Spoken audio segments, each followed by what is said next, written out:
जम्मू कश्मीर के पहलगाम में जो टेरर अटैक हुआ था जिसमें 26 लोगों की जान चली गई, उसके बाद से इंडिया और पाकिस्तान के जो रिलेशन है वो बहुत ही खराब हो रखे हैं इस वक्त। और तब से लेकर अभी तक सिचुएशन लगातार एस्केलेट हो रही है एक के बाद एक। इसी सिचुएशन पर एक बहुत ही इम्पोर्टेंट अपडेट है। दरअसल पाकिस्तान के प्राइम मिनिस्टर शहबाज शरीफ की तरफ से स्टेटमेंट आया है। दरअसल पिछले कुछ दिनों से लगातार एस्केलेशन होता जा रहा है और इसमें पहली बार पाकिस्तान के प्राइम मिनिस्टर का कोई स्टेटमेंट आया है। और इस स्टेटमेंट में उन्होंने दरअसल इंडिया को धमकी दी है और कहा है कि अगर इंडिया इंडस रिवर का वाटर रोकता है तो पाकिस्तान फुल फोर्स से उसका रिस्पॉन्स करेगा। इसके साथ ही उन्होंने ये भी कहा कि अगर इंडिया 2019 की तरह से कोई मिस एडवेंचर करता है तो उसका भी रिस्पॉन्स हम उसी तरीके से करेंगे जैसा तब किए थे। तो बेसिकली आज के वीडियो में हम इसी इशू पर बात करेंगे जो शहबाज शरीफ की तरफ से स्टेटमेंट आया है पहलगाम टेरर अटैक के बाद।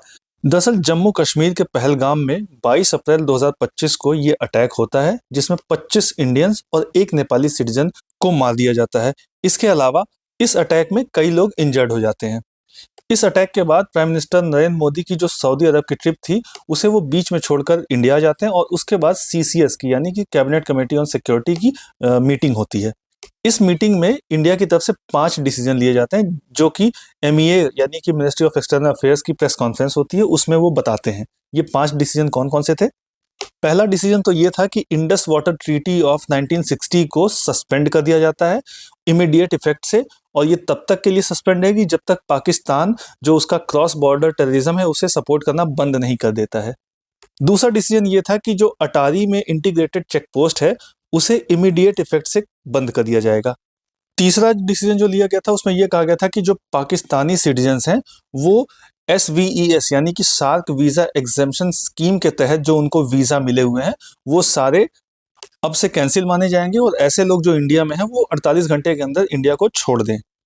चौथा जो डिसीजन था वो ये था कि पाकिस्तानी हाई कमीशन जो न्यू दिल्ली में है उसमें जो भी डिफेंस, मिलिट्री, नेवल और एयर एडवाइजर्स हैं उनको पर्सोना नॉन ग्रेटा डिक्लेयर कर दिया गया और उन्हें 1 वीक का समय दिया गया कि वो इंडिया छोड़ दें।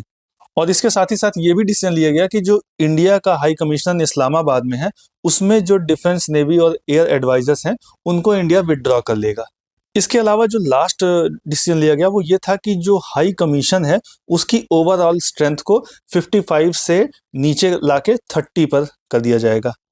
इन्हीं सारे डिसीजन लेने के बाद पाकिस्तान पैनिक हो गया। वो बहुत ही ज़्यादा एग्रेसिव उसकी तरफ से स्टेटमेंट्स आने लगे अलग अलग मिनिस्टर्स की तरफ से।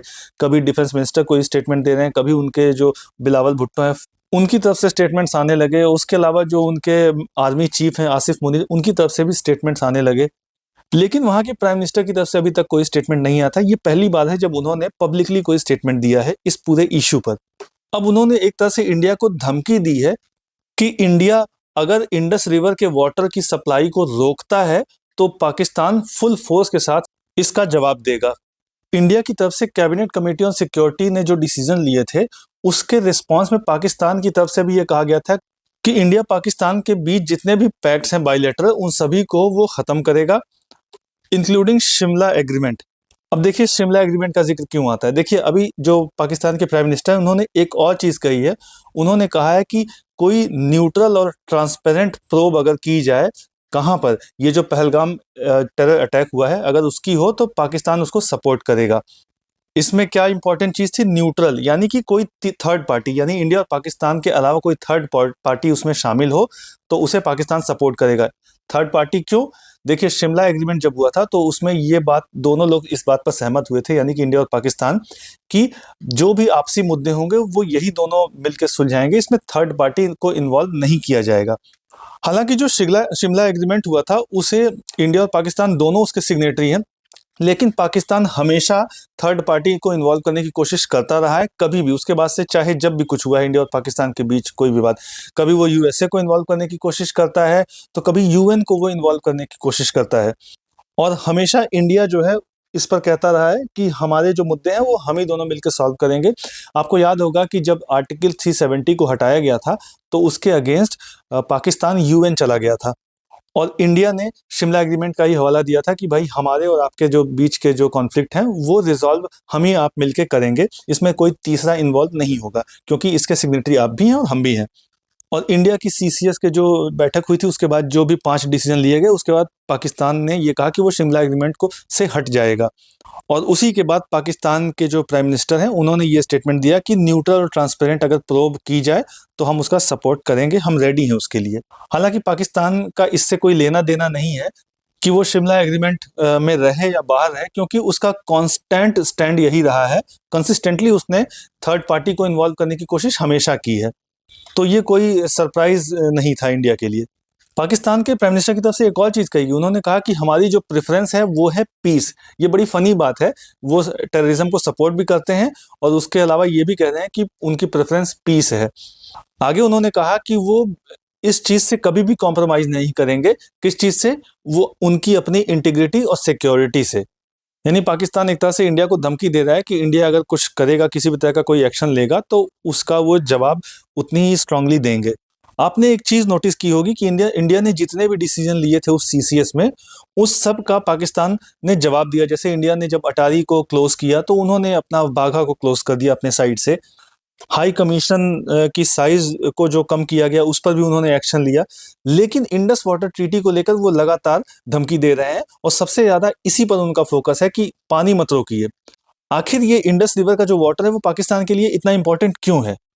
दरअसल पाकिस्तान में जो टोटल एग्रीकल्चर होती है उस एग्रीकल्चरल नीड का 80% इंडस रिवर से पूरा होता है। यानी कि वहाँ एग्रीकल्चर में जो सिंचाई में जो पानी यूज होता है उसका 80% सप्लाई इंडस रिवर के थ्रू होती है। यानी कि इंडस रिवर के पानी पर अगर रोक लगती है तो उसका सीधा सीधा असर पाकिस्तान की एग्रीकल्चर पर होगा, इसके साथ ही साथ पाकिस्तान की इकोनॉमी पर भी होगा और पाकिस्तान की सोसाइटी पर तो खैर होगा ही। इसके अलावा इंडस रिवर एक और चीज़ के लिए बहुत ज़्यादा इंपॉर्टेंट है। देखिए पाकिस्तान में हाइड्रो पावर जो जनरेट की जाती है उसका 30% इंडस रिवर पर की जाती है। यानी कि आप इससे समझ सकते हैं कि इंडस रिवर पाकिस्तान के लिए कितनी इंपॉर्टेंट है। यानी पूरी इंडस रिवर जो सिस्टम है पूरा वो कितना इंपॉर्टेंट है, वो 3 नदियां। इसीलिए पाकिस्तान की तरफ से चाहे उनके डिफेंस मिनिस्टर हों, चाहे प्राइम मिनिस्टर हों, चाहे बिलावल भुट्टो हों या फिर उनकी मीडिया हो, वहाँ के लोग हों, वहाँ के जो प्रेशर ग्रुप्स हैं, सबसे ज़्यादा उनका फोकस इंडस वाटर ट्रीटी पर ही है। पाकिस्तान के प्राइम मिनिस्टर ने यह भी कहा कि इंडिया किसी भी तरीके की गलतफहमी में ना रहे। उनकी जो आर्म्ड फोर्सेस हैं वो पूरी तरह से कैपेबल हैं अपने देश को डिफेंड करने के लिए, वहाँ की सॉवरेनिटी और इंटीग्रिटी को की रक्षा करने के लिए। इसलिए इंडिया किसी भी तरीके के मिस एडवेंचर करने की कोशिश ना करे। रिसेंटली पाकिस्तान के जो डिफेंस मिनिस्टर हैं ख्वाजा आसिफ, उन्होंने भी कहा था कि वो कोऑपरेट करने के लिए तैयार हैं किसी भी इन्वेस्टिगेशन को जो कि इंटरनेशनल इंस्पेक्टर्स के थ्रू कंडक्ट की जाए। तो इस तरीके से पाकिस्तान लगातार ये दिखाने की कोशिश कर रहा है कि वो डर नहीं रहा है, वो बहुत ज़्यादा पावरफुल है और अगर इंडिया की तरफ से कोई एक्शन लेगा तो पाकिस्तान पूरी तरह से उसका रिस्पॉन्ड करेगा। लेकिन असलियत यही है कि पाकिस्तान लगातार ये कोशिश कर रहा है कि थर्ड पार्टी को इसमें इन्वॉल्व किया जाए ताकि वो इंडिया को टैकल कर सके, क्योंकि उसे पता है कि इंडिया और पाकिस्तान में कोई कंपैरिजन इस वक्त तो बिल्कुल भी नहीं है। इस पूरे इशू पर कोई भी नई अपडेट या फिर डेवलपमेंट होती है तो उस पर हम वीडियो लेकर आते रहेंगे। वीडियो अच्छी लगी हो तो लाइक करें। इसी तरह के और भी अपडेट्स जानने के लिए सब्सक्राइब करें एजलेसनेस।